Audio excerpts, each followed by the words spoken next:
Apakah suara saya, audionya dan visualnya udah jelas ke sana? Siap, terima kasih semuanya. Ada Pak Ali, Pak Andrian, Bu Desi, Mai Putri, Pak Hendra nih, keren, aktif terus. Mulia dan Bu Silvia, semuanya selamat malam. Saya doakan dalam keadaan yang sehat semuanya, teman-teman dimanapun berada. Malam ini saya masih ada jadwal sebetulnya, nah, jadi kita bikin outlook aja sedikit sebentar. Tujuannya biar teman-teman tahu ini arah Mas ini mau kemana sih. Ini tadi pagi saya udah sempat bikin mapping ya. Ternyata ini membentuk pola simetrikal, berarti valid untuk tren naiknya dia atau penerusan trennya dia itu valid. Jadi potensinya untuk emas ini dia masih bisa melanjutkan kenaikannya dia. Sampai mana? Kalau kita lihat secara kasar, lihat dari polanya aja, kemungkinan untuk kenaikannya XAUUSD ini bisa sampai ke 1918 kenaikannya itu. Overall-nya ya, target akhirnya dia itu di 1918. Nah, kalaupun ini ada sell akun demo, apa ya, ini jangan ditiru, bukan ini akun demo ya, bukan akun real. Saya close dulu deh, nggak enak lihatnya.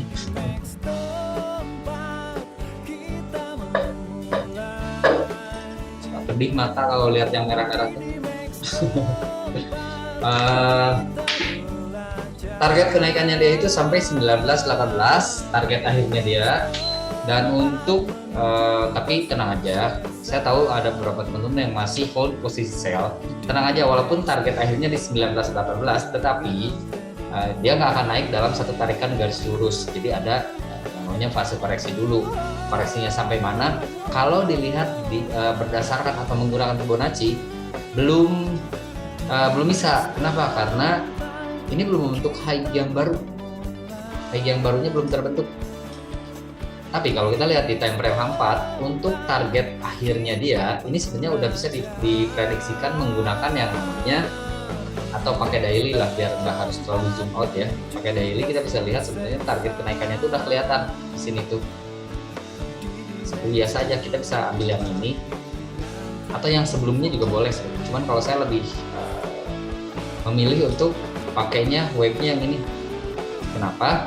Karena ini waktu flash crash, kalau teman-teman masih ingat ya, flash crash itu adalah pergerakan harga yang di luar dari normal atau terjadinya anomali, yang mana kalau dilihat dari average-nya dia atau dari rata-rata volumenya dia bukan termasuk average-nya atau rata-rata volumenya dia. Nah, kalau kita lihatnya pakai Fibonacci, ini boleh di close price-nya seperti ini, atau boleh juga di sih namanya tuh jadi lupa saja. Boleh di shadow-nya, total volumenya dia. Kalau ada yang sukanya tuh pakai close price, kalau pakainya close price, triknya biar cepet ya, tinggal pakai ini aja. Kalau pakainya close price, kenapa? Karena ujung-ujung seperti ini, kalau close price, contohnya ini misalkan, ini kalau kita pengguna close price ya, kalau saya shadow pun dihitung. Kalau pengguna close price ini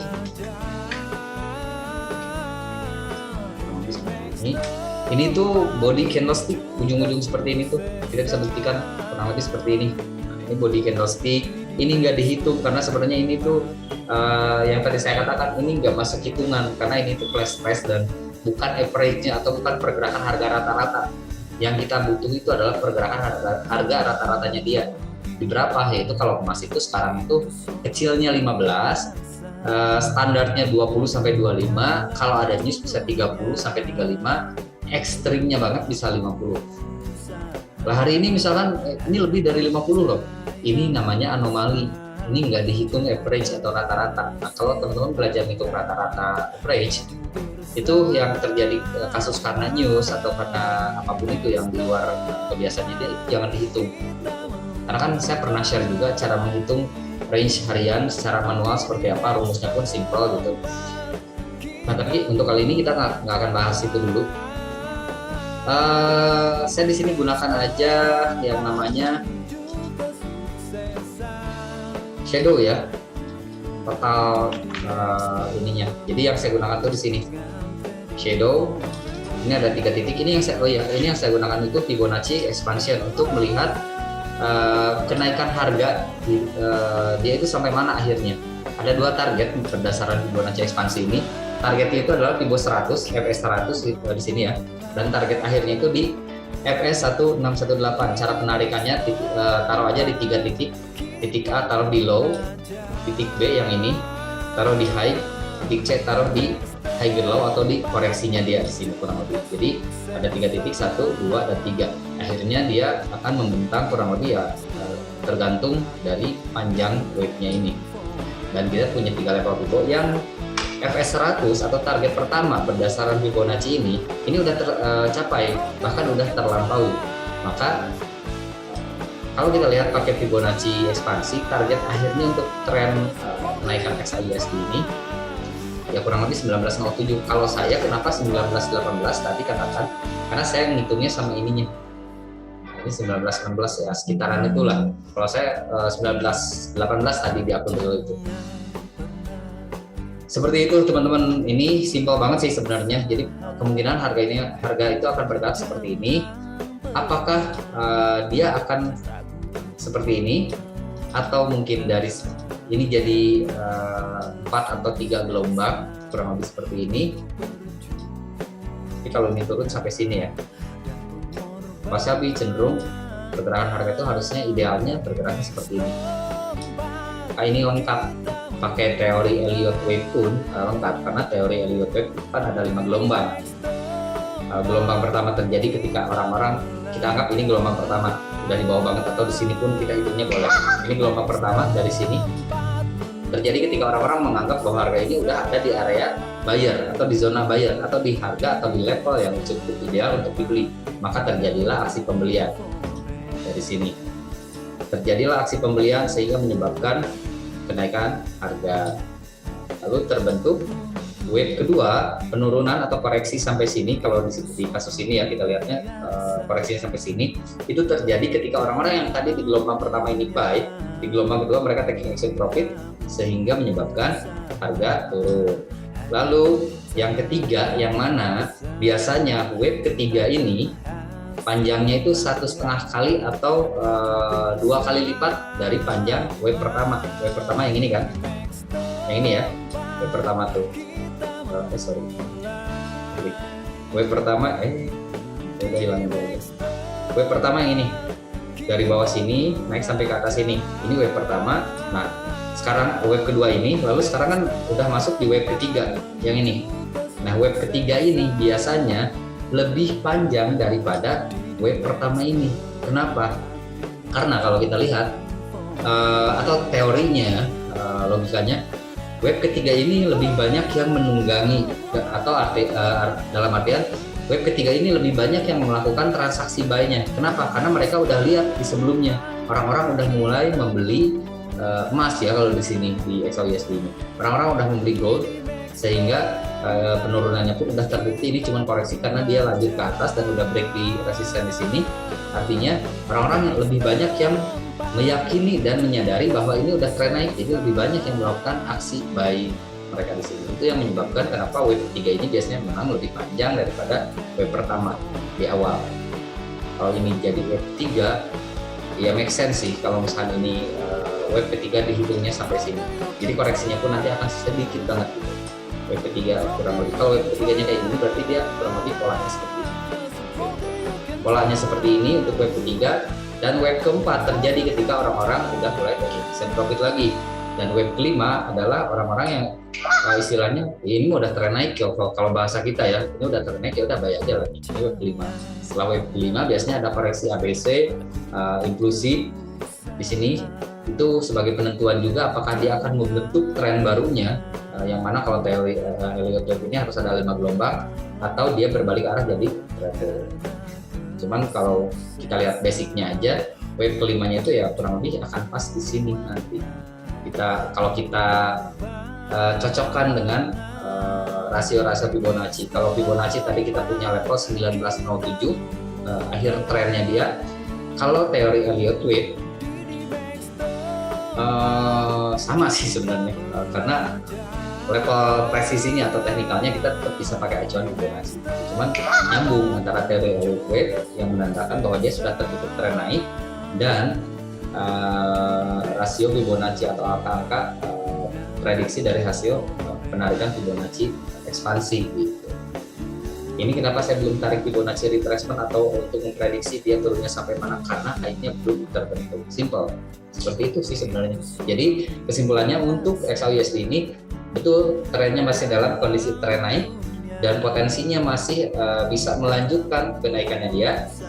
Sampai mana ada dua level acuan. Kalau berdasarkan level Fibonacci, acuan naiknya dia itu di akhir 1907, atau kalau saya lihat dari total range-nya dia di 1918 atau 1916 lah, kita bisa lihat. Yang ini aja nggak apa-apa gitu. Itu sih. Bisa turun nggak? Ya bisa. Harga itu kan selalu turun naik walaupun dia dalam kondisi tren naik seperti ini. Turunnya sampai mana? Nanti kita bisa pakai Fibonacci, pakai MA. Kalau MA ya berarti MA-nya udah pasti di bawah lah. Ketika dia nyentuh MA, nah itu berarti udah koreksinya udah beres gitu. Dan harga mantul deh naik lagi. Kalau pakai Fibonacci ya kita tinggal tarik aja dari low to high, nanti ada garis-garis Fibonacci. Tinggal tunggu harga nyentuh level 50 atau nyentuh level 618, nanti kita play di situ. Sederhananya. Tapi boleh nggak kalau saya sell dalam kondisi seperti ini? Boleh, ambil sell. Tapi kalau belum ada posisi sell, saran saya jangan dulu ambil posisi sell. Karena kalau kita lihat di daily-nya, jadi candle daily yang saya gunakan, powernya ini cukup kuat. Artinya apa? Artinya kalau ini close-nya jadi candle bullish seperti ini, kemungkinan dia turun tuh nanti paling cuma sampai sini doang, 1866 gitu. 1866 dia mantul lagi. Tapi ada good news-nya atau kabar baiknya buat yang punya sell. Kalau ini dia membentuk high di sini, ini bisa di break, dia bisa sini turunnya 1815, karena ini nanti jadi RBS-nya dia gitu. Atau resisten cup support. Ini kan dulunya resisten. Ini resisten kan? Pertama kali terbentuk di sini, diuji sekali, diuji lagi 2 kali, diuji 3 kali, dan akhirnya dijebol di sini. Yang mana kalau yang pola seperti ini kebiasaannya dia ketika berubah menjadi support itu kuat, susah untuk dijebolnya. Jadi kalau mau cari aman, pijakannya nanti kurang lebih di sini. Cuman sayangnya ini belum bisa ditarik Fibonacci kalau kita lihat di time frame daily, karena belum ada high yang baru yang terbentuk. Harus ada high baru dulu yang terbentuk baru kita bisa tarik Fibonacci. Mungkin kalau kita lihatnya di time frame yang kecil banget gitu kan, kayak M15 atau M30, itu udah mulai ada indikasi pembentukan high-nya. Tapi hati-hati, ini masih ada potensi banget untuk naik gitu. Apalagi kalau kita lihat di time frame H1, ini kan simetrikal polanya. Triangle, bukan simetrikal, sorry. Ini triangle polanya. Ini pernah dibahas juga di kelas kalau nggak salah. Kalau nggak salah udah nyampe ke sini deh materi di kelas tuh. Ini polanya triangle, dia breaknya di atas, artinya apa? Artinya berarti dia kemungkinan akan terus naik ke atas. Kalau yang masih ada sell gimana? Nggak usah khawatir karena harga belum ada koreksi yang cukup ideal. Dari sini, kalau ini udah ya, kalau ini udah koreksi, karena kalau kita ukur pakai Fibonacci pun kurang lebih seperti ini kan. Ini udah koreksi, udah nyampe 50, pas banget lagi di sini retrace-nya. Artinya itu mah udah beres koreksinya. Tapi kalau kita hitung yang keduanya dia belum ada koreksi yang cukup ideal. Kenapa ini nggak ulang-ulang? Kenapa ya?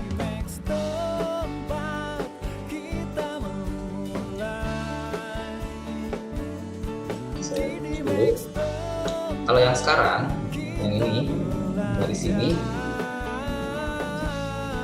dari low yang ini ke sini, ini belum ada koreksi yang cukup ideal. Karena saya nggak hitung ini sebagai koreksi. Ini fase sideways. Saya hitungnya gelombangnya dari bawah sini ke sini. Ini satu wave-nya dia. Cuman high-nya apakah di sini atau nanti masih bisa naik baru bikin high? Kita belum bisa pastikan karena ini polanya bikin simetrikal lagi di time frame kecil bangetnya itu kelihatan bikin simetrikal lagi gitu. Untungnya bukan flank gitu. Ini simetrikalnya kurang lebih seperti ini.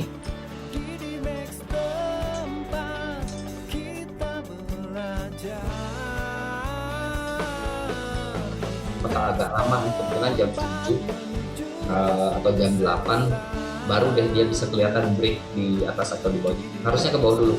Ke bawah dulu, kalau range kecilnya kita bisa tandai level 1867 sebagai support pertama yang harus di break atau ternyata pas sama ini juga ya.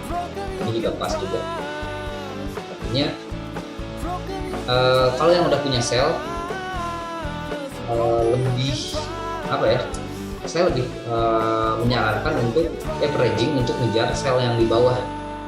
Gitu. Kalau yang udah punya sell gitu. Sell sekarang boleh nggak? Boleh, dengan catatan kondisi akunnya memang masih fresh banget. Kalaupun ada sell paling cuma baru 1 atau 2 posisi dengan kondisi floating yang nggak ekstrim gitu. Masih 50-100 dolar mah masih wajar.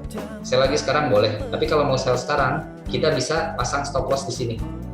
Jadi nanti ketika dia nggak valid gitu kan, ternyata saya sell lagi, tadinya buat ngejar yang sell di bawah misalkan, ternyata harga malah naik lagi, terus break di sini, udah ini kena stop loss, tapi nggak akan nambah beban gitu, nggak akan jadi 2 posisi ngegantung. Kalau mau averaging enaknya seperti itu gitu, jadi kita nggak akan terlalu susah ngejar yang bawahnya.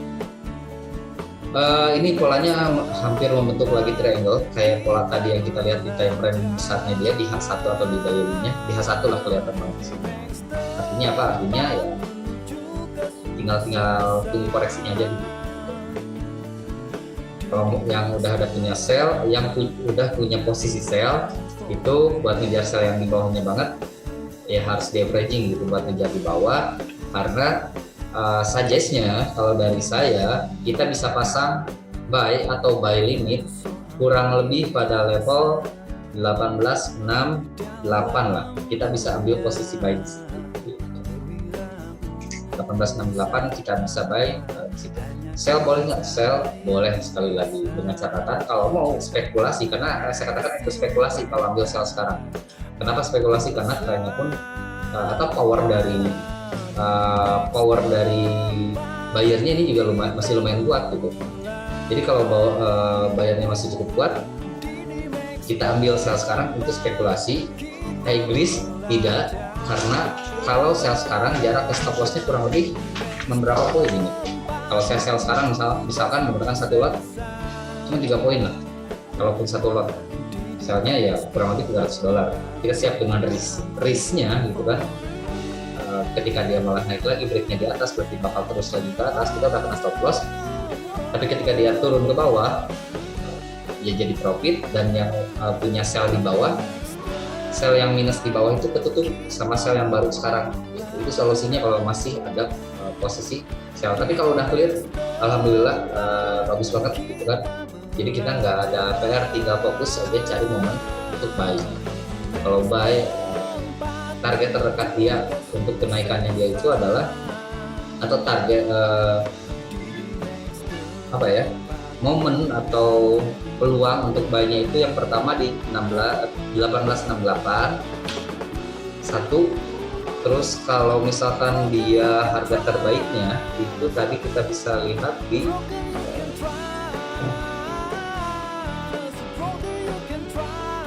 1834 sini.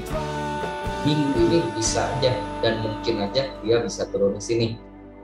Tapi jangan dulu dilawan arah trennya gitu. Tapi kalau mau buy sell sekedar scalping sih itu nggak ada yang salah gitu. Yang penting kita tahu exit point-nya saya harus di mana. Gitu. Kalau buy-nya sekarang boleh nggak? Boleh, silakan. Tapi kita lihat kalau kita buy-nya di level sekarang di sini, artinya kita beli di harga yang cukup tinggi. Kalau misalnya saya nggak sabar udah buy aja lah, sekarang kan targetnya 19-18 ya boleh. Tapi resikonya kalau misalnya buy sekarang bisa ke plotting dulu ke sini, jelek-jeleknya bisa ke plotting sampai 1834 yang kita pakai. Untuk averaging kita butuh berapa kali averaging sampai sini. Kalau mau pasang stop loss pun buy sekarang, stop loss terdekat minimal di bawah ini. Sampai sini udah berapa poin? Kegedean kalau buat saya. Rasionya kurang sepadan kalau ambil buy-nya sekarang. Lebih baik sabar dulu. Kecuali kalau untuk sell kita bisa spekulasi, sell langsung pasang stop loss di 1875.86. Terus udah sih gitu aja, nggak ada terusnya. Itu seperti itu teman-teman. Kesimpulannya teman-teman juga udah dapat seperti apa tadi, acuan-acuan levelnya juga udah punya, dan outlook-nya kurang lebih Outlook-nya kurang lebih seperti ini teman-teman, atau boleh dipraktekkan juga di PC atau di tempatnya masing-masing, atau boleh screenshot ini untuk sebagai bahan perbandingan nanti atau acuan nanti ketika teman-teman punya mapping atau analisa sendiri, silahkan. Tapi kurang lebih potensi pergerakannya seperti itu. Terus untuk penurunan koreksinya ada dua potensi, yang pertama di sini, lalu yang kedua ini. Kurang lebih skenario seperti ini.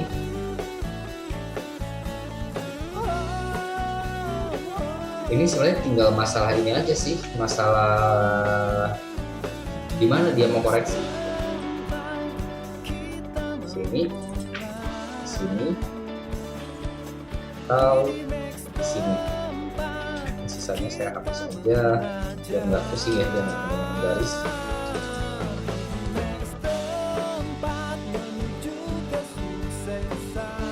Ya, biar lebih simpel kelihatan.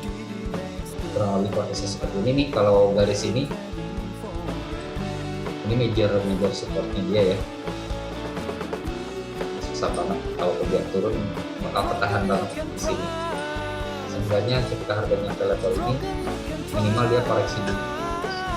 Cuman kalau untuk saat ini sih prosesnya kurang lebih seperti ini polanya atau roadmap-nya dia. Seenggaknya ketika kita mempunyai roadmap atau mapping seperti ini, kita mau masuk buy atau sell pun udah bisa mengurangi rasa was-was kita, ini profit nggak ya, ini keplotin sampai mana ya. Minimal udah bisa seperti itu, karena kita udah punya gambaran seperti ini, pasti udah punya plan mau seperti apa. Mau buy-nya silahkan, mau sell-nya silahkan, tapi tahu arahnya itu mau kemana, potensinya dia naik atau turun itu mau kemana. Itu udah enak banget.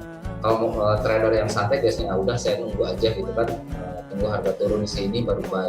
Atau misalnya saya mau lebih safety lagi, saya baru mau buy kalau harga turun ke 1834 kurang lebih di sini ya, dari sini kedua. Atau saya kalau misalnya buy-nya nanti aja kalau 1815 ke sentuh baru saya buy di situ. Cuman untuk yang ini, ini sorry salah. Terus di sini 1834 ya. Ini level yang ketiga, ini mungkin aja ke sini, cuman peluangnya kecil banget. Kalau misalnya harga turun koreksinya harus sampai ke sini dulu. Dua forecast kita itu ada di 1850 atau 1834. Dua level forecast kita untuk zona bayarnya dia. Untuk target akhirnya kita udah bahas, yaitu di 1907 berdasarkan Fibonacci, atau berdasarkan pola atau pattern dari ini 1918. Peluangnya gede banget sih sebenarnya. Asal kitanya aja hati-hati bisa manfaatin peluangnya, jangan asal teruji. Seperti itu teman-teman, simpel banget sih, saya yakin teman-teman juga paham. Tapi kalau ada yang nggak paham silahkan, kalau ada yang mau ditanyakan dulu sebelum saya tutup mungkin untuk live Zoom malam ini, karena saya akan lanjut lagi untuk edukasi trader di KP Digimax. Silakan teman-teman kalau ada yang mau ditanyakan sebelum saya tutup.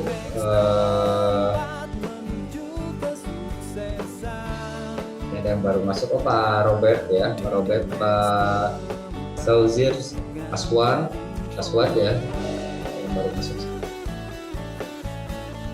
Silakan kalau ada yang mau tanyakan, atau mungkin kalau misalnya udah cukup jelas, saya tutup aja minimal seperti itu. Nanti kalau ada yang mau ditanyakan seperti biasa, WhatsApp, grup WhatsApp kita selalu aktif. Mau japri juga silahkan. Setiap hari biasanya minimal saya sampai jam 11 itu standby di grup WhatsApp, walaupun nggak selalu, jarang sih sebenarnya saya masuk di WhatsApp itu, di grup WhatsApp itu, kecuali kalau ada yang urgent banget misalkan, baru saya masuk. Itu pun kalau ada yang tag saya, karena grupnya banyak gitu saya. Jadi kadang ini mana dulu yang harus diutamakan gitu. Cuman ketika saya ada yang nge-tag nama saya di grup gitu, itu biasanya udah langsung muncul notifikasi dan langsung saya utamakan. Jadi kemungkinan itu aja. Seperti itu teman-teman, semoga apa yang saya sampaikan malam ini bermanfaat, bisa dipahami. Semoga sehat selalu buat teman-teman dimanapun berada, dan Sampai jumpa lagi di kesempatan selanjutnya. Wassalamualaikum warahmatullahi wabarakatuh.